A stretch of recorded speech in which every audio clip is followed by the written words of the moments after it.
Yesterday was one of the most bittersweet days ever in my life.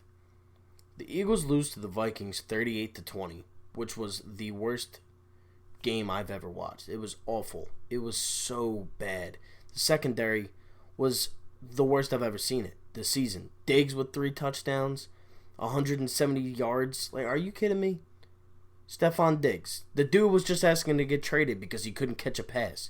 Because he couldn't get a target. And now all of a sudden you're giving him 3 touchdowns. Thielen gets 1. I mean, they're...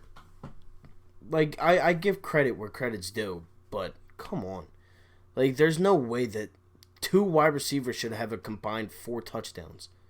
Just those 2 people alone beat us. Like, come on. It's embarrassing. That was embarrassing. What else is embarrassing is that the Cowboys lost to the New York Jets. Like, I don't know how they lost to the Jets, but they did. And it was... They looked awful to start off the game. They looked terrible. I mean, they looked as bad as our secondary out there the entire game. A 92-yard touchdown pass to Robbie Anderson. How? Sam Darnold hasn't played since week 1. He just came back from mono. Like, what? I don't know. I mean, I'm glad they lost, but my God. Like, the NFL is such a weird league. Like, it's such a coin toss on who's going to win every week. Like, who would have thought the Niners were going to be 5-0 right now? Like, nobody thought that. I've been betting against the Niners since week 3. I thought they were going to lose to the Browns, and I thought they were going to lose to the Rams. And they proved me wrong both weeks. I don't know. But, bittersweet. That's what yesterday was. It was bittersweet. Cowboys lose. Eagles lose. Eagles, Cowboys, next Sunday at AT&T Stadium. Sunday Night Football. What does this game mean? That's really what I'm asking myself and what I'm asking you. What does this game mean for the Eagles? Well, if the Eagles lose, they're a game behind, and it's not the end of the world. Is it really the end of the world? No, I don't think so. Just because they're only a game behind. They're not 2, they're not 3. If the Jets lost yesterday and the Cowboys won and they'd be 2 behind, yes, I think that is more of a you need to win this game sort of attitude going into the game. But they lost. The Eagles lost. The Eagles lost to a good team. The Cowboys lost to a bad team. But there's good and bad that comes out of the Cowboys losing. The Cowboys lost 3 straight games, and now they're hungry. They're hungry for a win. 18 in Dallas, matter of fact.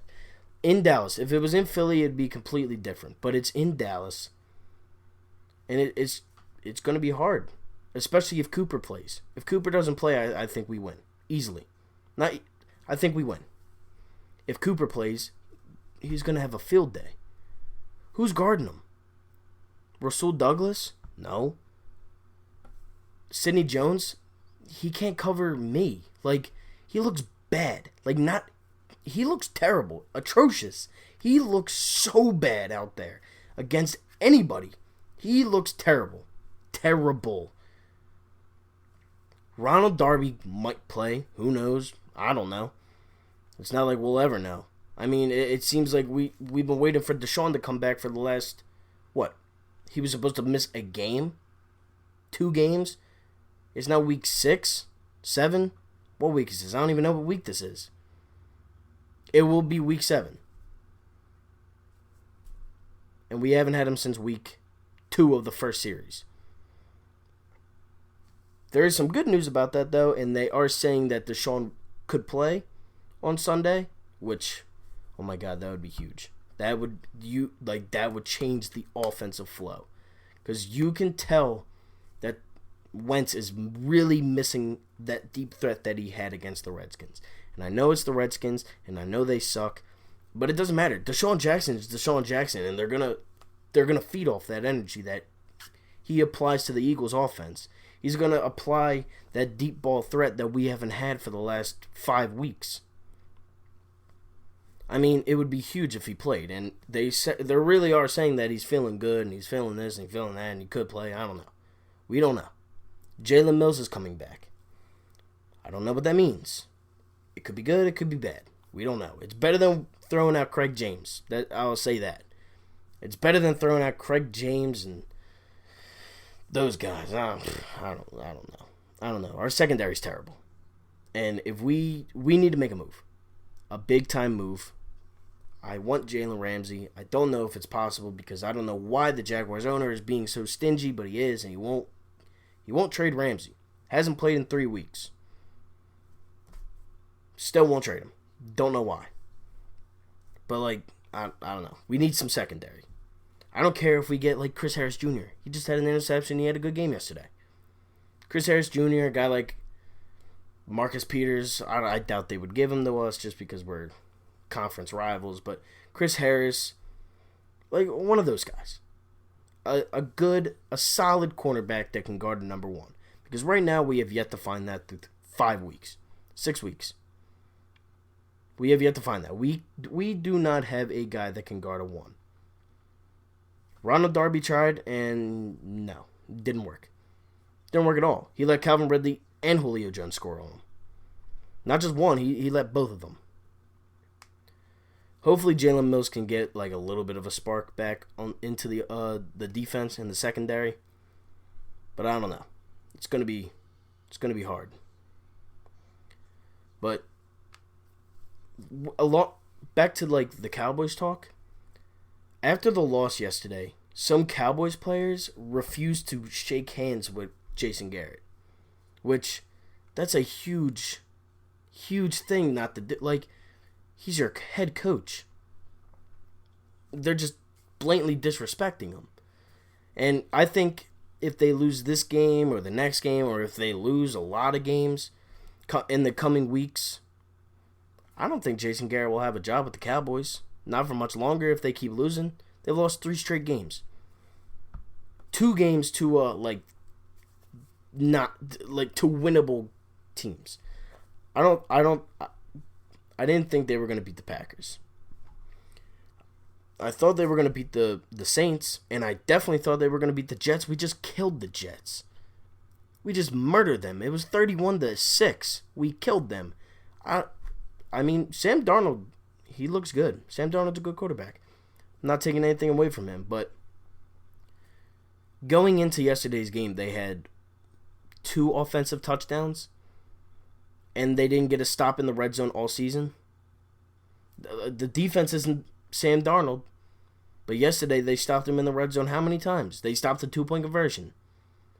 They stopped Dak on a 4th and 2. Football's a weird sport. Very weird. Very annoying. Very hard to bet on. You never know who's going to win. Now, Doug Pederson spoke to the media today as he would on a Monday. And there was reports that I got from Bleacher Report, from ESPN, from all the big name, the score, all that. Every Eagles notification I have on blew up my phone today. It blew up my phone saying Doug Pederson guarantees a win.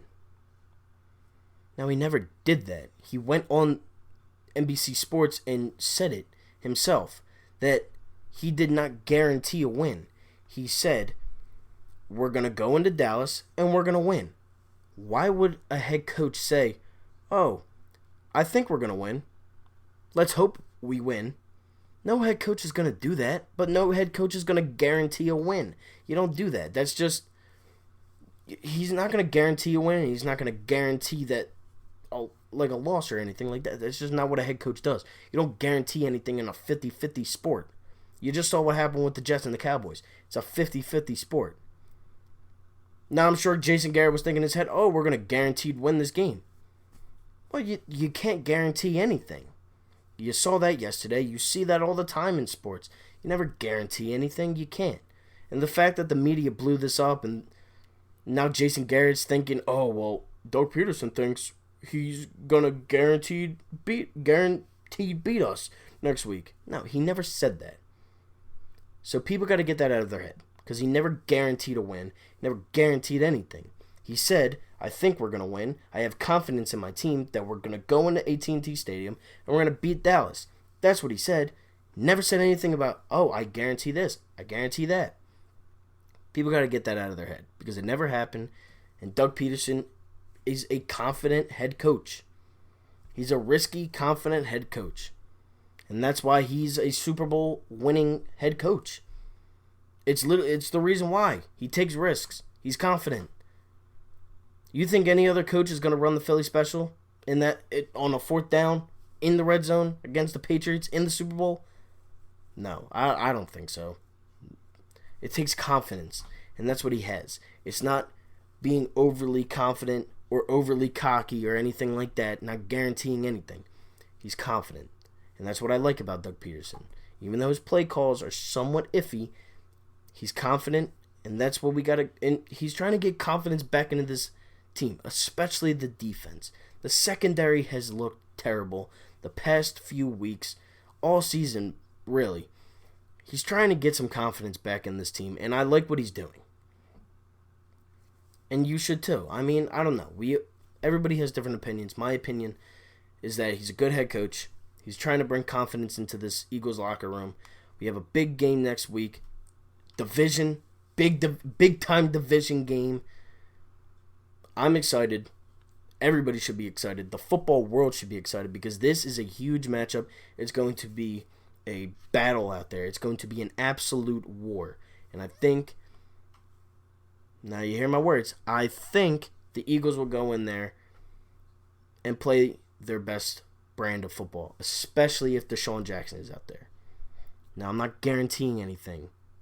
I think it's a prediction, and it's confidence in the team that I root for. So take my word for what I said. Doug Pederson is confident. He's not cocky. He's not guaranteeing. He's confident. I can't express that enough. He's a good head coach. I trust in Doug Pederson. Everybody else should. He's a good head coach. Like, comment, share, subscribe. The giveaway is still going on. I'm going to change it up a little bit. It's not going to be just a gritty headband. It's going to be any Philadelphia brand of headband you want. Whether it's the Fanatic, Gritty, the one that says PHI on it, whatever you want. 2 headbands will be given away at 200 subscribers at the end of the month. That's it. Go Birds. Big game next week. There will be some more Eagles videos throughout the week. Like, comment, share, subscribe. Peace. I'm out.